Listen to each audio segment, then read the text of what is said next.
Hello, everyone. Well, I'm super happy to be here today, but I need to be sincere here. It's quite overwhelming after so many great speakers. So I'm trying my best here.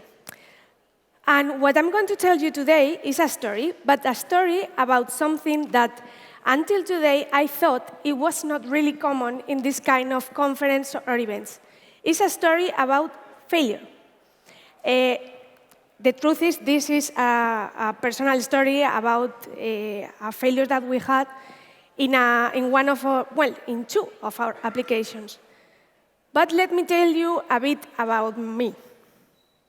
I am a software engineer with more than 10 years of experience, and I have worked in 8 companies until right now. My main role is a backend developer, but a part of my regular role, of my regular job, I started this year organizing meetups for a tech community here in Barcelona. And also, I'm a mentor and an organizer of a community for women that are starting in the tech environment or women that want to learn more and go forward, which is called Step Forward. But now let's go with the theme. What could possibly go wrong? This is a question that actually have been placed in this scenario before today. And what I'm going to tell you is divided into 4 main blocks. First of all, I'm going to tell you the story about all this failure, but you need to understand all the details to get why we arrived to the point we did. Also, we will see what could possibly go wrong in this case, what went right, and what happened 6 months later. So let's go with the story. And all stories have characters. This time, our first character is called Shipit. Shipit is an internal application that receives information from containers and their destinations, but not this kind of containers, okay? This one. Why? Because my job consists on moving cars around the world. So we receive the information about these containers and their destination, and also we know which transport companies deliver to which destinations, okay? So once we receive the information, we contact those companies and tell them, hey, do you want to deliver my container? We wait for some time, and then we receive the response, which can be, yeah, I want to do it, or no, I don't want to. And with that, and with a very sophisticated algorithm, which in reality is all if and else's, we decided which company will deliver the container. After that, the system waits until the date where the container should be delivered, and if in that date we receive the appropriate confirmation from the company, from the transport company, we mark the container as left. Maybe at this point you think, okay, this application is super simple, quite boring, yeah, whatever. But the important part here is the context, okay? This application was developed during 1 year by an external company. And once this year finished, they hand off the application to us. But this application was only tested in a controlled environment. So we were the ones that needed to put this in production and to make it live. How do you think it went? Yeah, you get it. So it was a complete disaster. But why it was a complete disaster? I want to convince you. I'm not exaggerating anything here. Okay? We had missing containers which were the core of the system, and we didn't have them. But also, we had some random downtime, which in reality was not random, but the thing was that we just have a bunch of logs without any structure telling us a lot of things which were not really useful to know what was down. Also, we had missing destination, because why not? We have missing proposals for the transport companies to deliver these containers, but also we have duplicated proposals which it was a huge mess because only one of the proposals was answered by the company, and then the rest of the system needs to wait until the maximum time to decide which company will deliver in the end the container. And also, of course, we have container not changing status because that's what it is. So the first thing that we needed to do with this application was to make it stable, okay? And the first thing we did was adding acceptance tests. This maybe you name this kind of tests like end-to-end tests or integration tests. We call them acceptance tests. Why? Because we were checking requests and the expected outcome, but without knowing anything in the middle, anything that was going on inside the system. And why we, why we did that? Well, because the unit tests that we have were not safe at all. We knew because we deployed to production, the tests were failing, and everything went down. Yeah. After that, we decided to work on observability. We had the logs that I mentioned before. They were not useful at all. We need something more. We are far from done here, okay? But we give them a bit of a structure. We clean the ones that were not useful. We try to evaluate actually the level of each log to make everything consistent. And then we added an APM to have more knowledge of the behavior inside the application. Once we have all of this information, we were able to define some alerts to be the first one to know that the system went down. At this point, we are, well, kind of not relaxed, but we were like, yeah, we have it by hand. So we decided to rewrite the most painful code, the code that was failing the most, the code that we were revisiting most of the time that was really hard to understand, and these kind of things. And with all of this, we arrived to a point where we didn't have any incident in around 2 weeks or so. This work took 1.5 years, okay? So just to have an idea of the amount of work I'm talking here. So after these 2 weeks without any incident, we feel pretty much like this. Yeah, we can do this. So we needed to evolve the system because it's live, people are using it, and they have more requests, they needed more things. So we needed to evolve it. How we did it?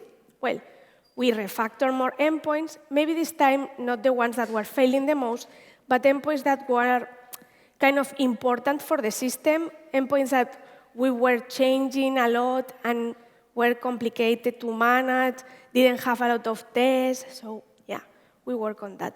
And talking about tests, we add more tests. This time, we added more unit tests because they help us speed up the development process. They help us speed up the feedback loop. And we have more knowledge of the system, of what was happening in the system inside. And we improve the security. Sadly, this system had some dependencies that were completely outdated and had security risk. So we needed to fix it. So, but we weren't happy only with that. So we added more endpoints in Kotlin. Why in Kotlin? Well, because the system was based in Java with a Spring Boot, and Kotlin is a language is a programming language that we feel really comfortable with. We also added an internal event bus, in part because we wanted to have more information about how everything was working inside, but also because we wanted to decouple some behaviors that should have never been together. And with all of this work, we were able to say that we improved the availability of the system. The system was not random down or anything like that.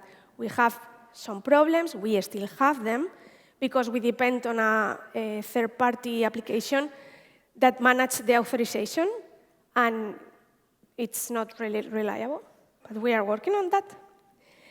And after all this work, we thought that we were evolving Shipit, but the truth was more like this.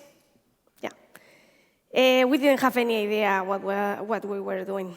But enough with Shipit. I'm going to talk to you about our second character here, Sauronai. So Sauronai is an application that reads files. Most of these files are spreadsheets.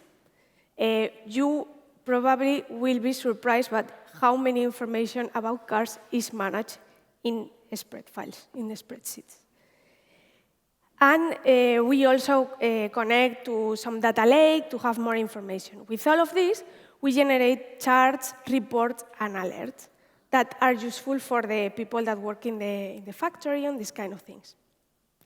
This system is based in Lambdas that serves as ATLs, and also it has an API which is used for the front-end part to show all these dashboards and these things.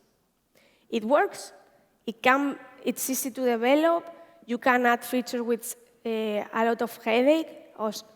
It's kind of easy to work with. And also the tests are reliable, so we are in a much better position than with Shipit. The problem here is that we have performance issues. So it's something that we need to take into account. Sorry, I'm going to drink a bit of water.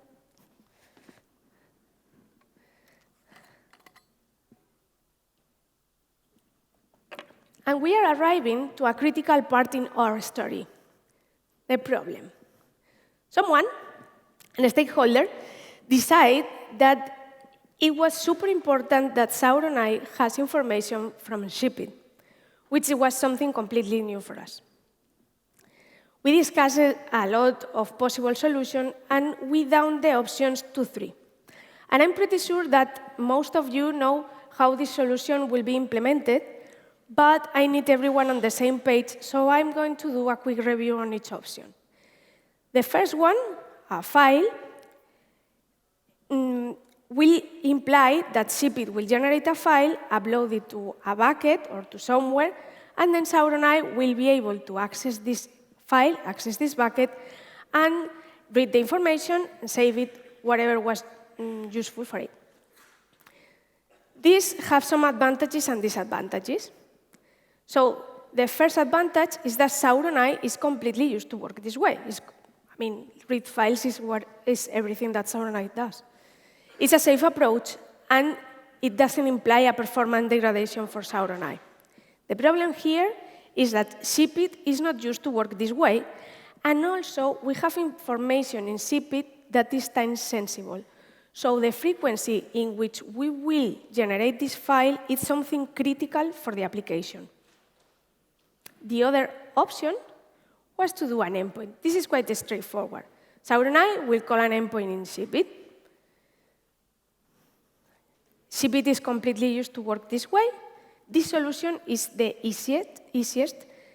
This was super cheap in time, and we will have always updated information. The problem is that Sauronai is not used to work with APIs.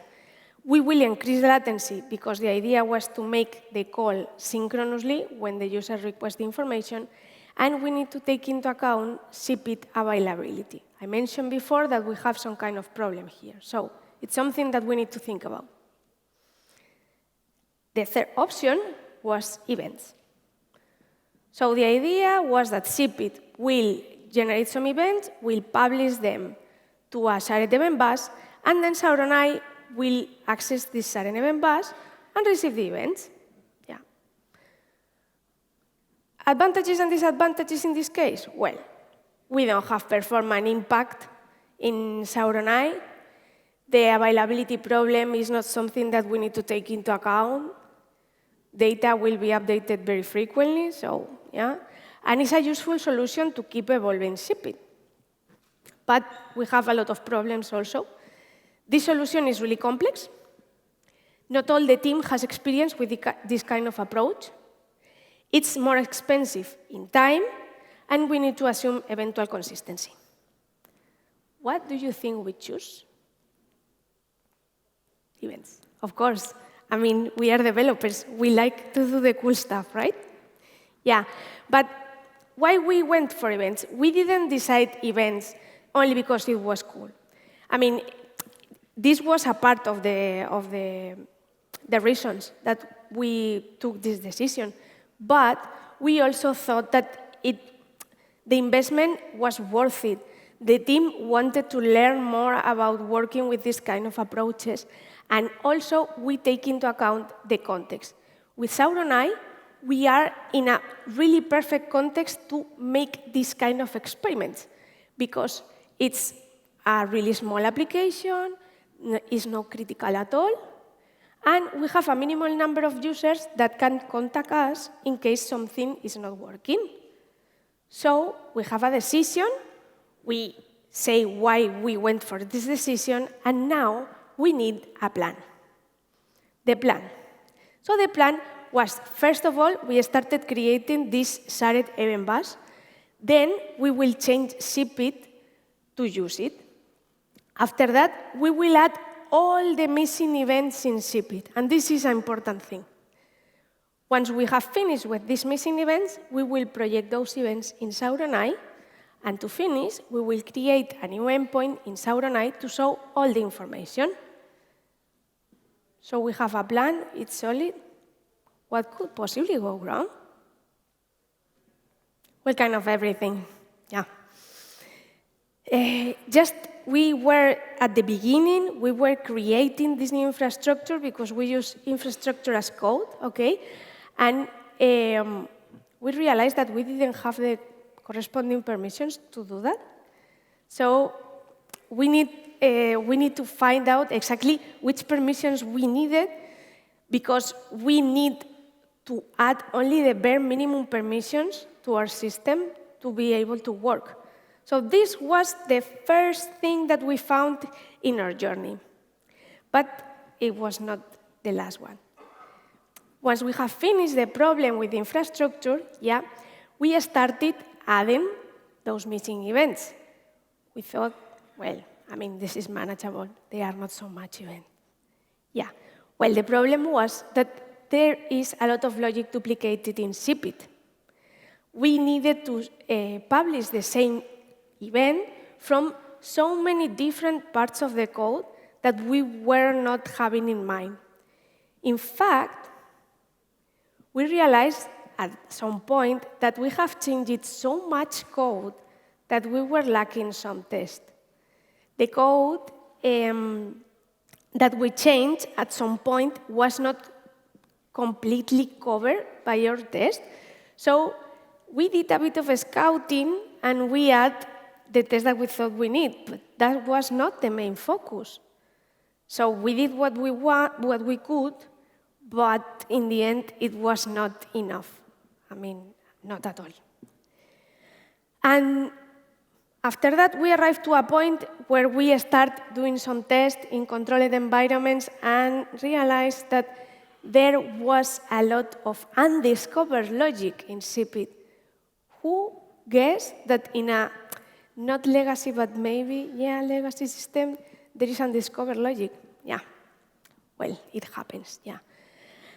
And after we realized that, we understand that we have underestimated a lot the effort that will take to complete this plan. But we were at a point that we couldn't go back. We needed to deliver the feature. So we did what we could. And in the end, one of the things that I most regret was the way that we did it. Because we decided to do everything, everywhere, all at once, okay?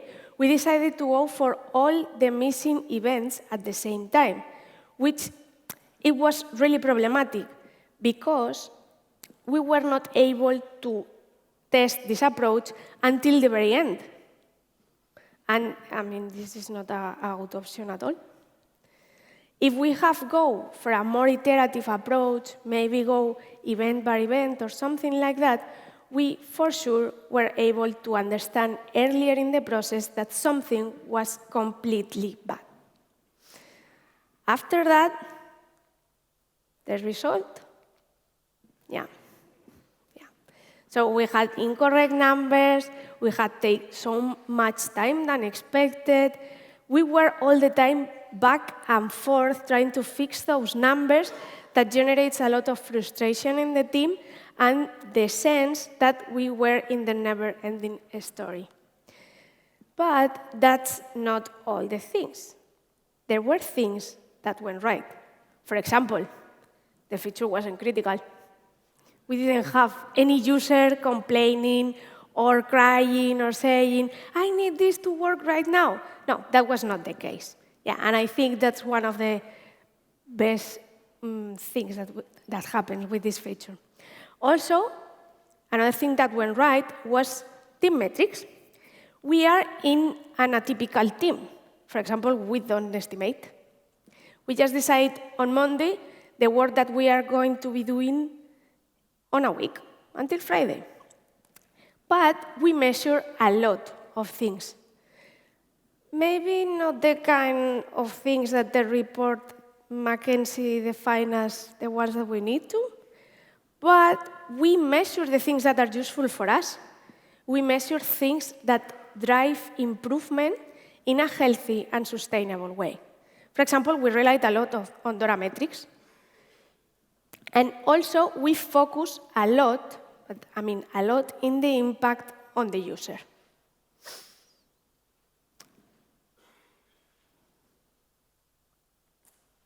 Another thing that went right was testing in production. Understand it in not the exact way, okay? But the thing was that while we were testing in a controlled environment, everything was working.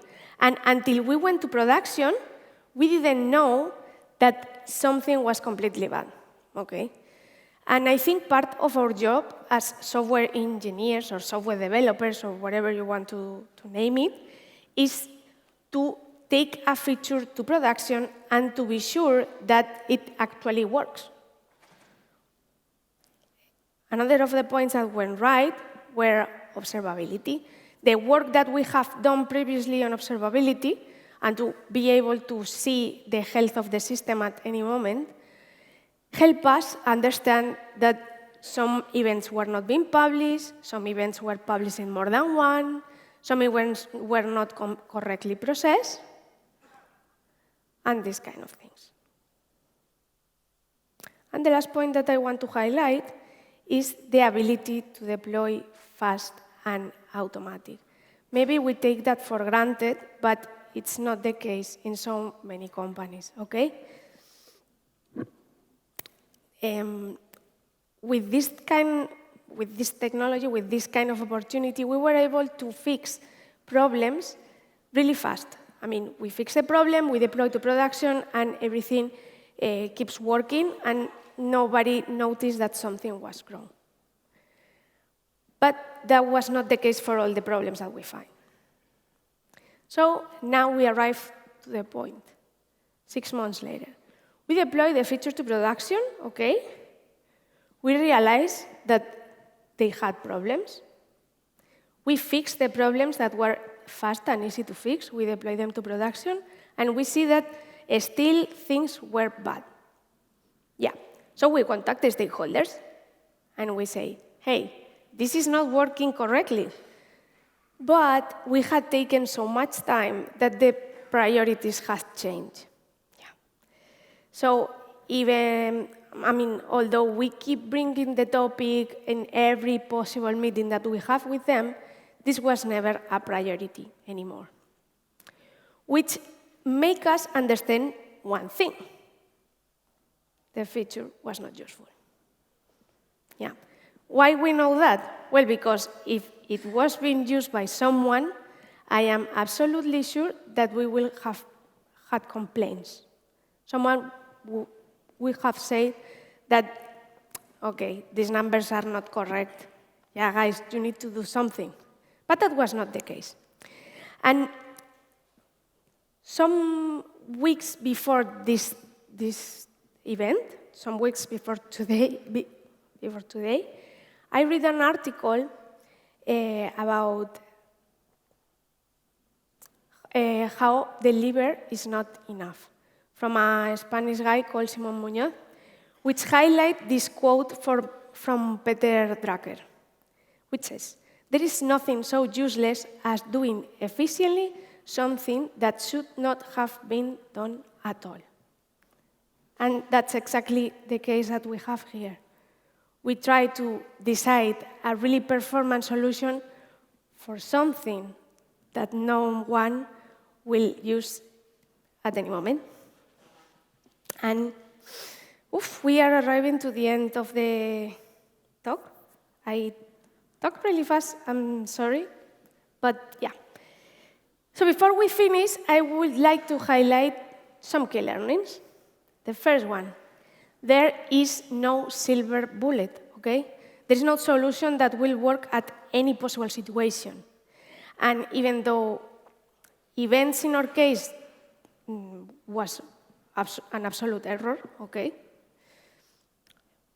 That doesn't mean that it's a solution that is going to be bad every time. You need to analyze everything in the context that you have. Of course, events or distributed architecture works perfectly for a system that has thousands of requests per second or things like that. In my case, we don't have that environment, so we don't need this kind of approach. And, well, last but not least, I think we as a software developers need to ask questions, okay? We need to understand deeply a feature. We need to understand when is it critical. If it's not critical, why is not critical? Who is going to use it? How many times? How many people is going to use it? Why? Because if we don't know that, probably the solution that we will take or the solution that we will provide will not be complete. That's all. Thank you so much.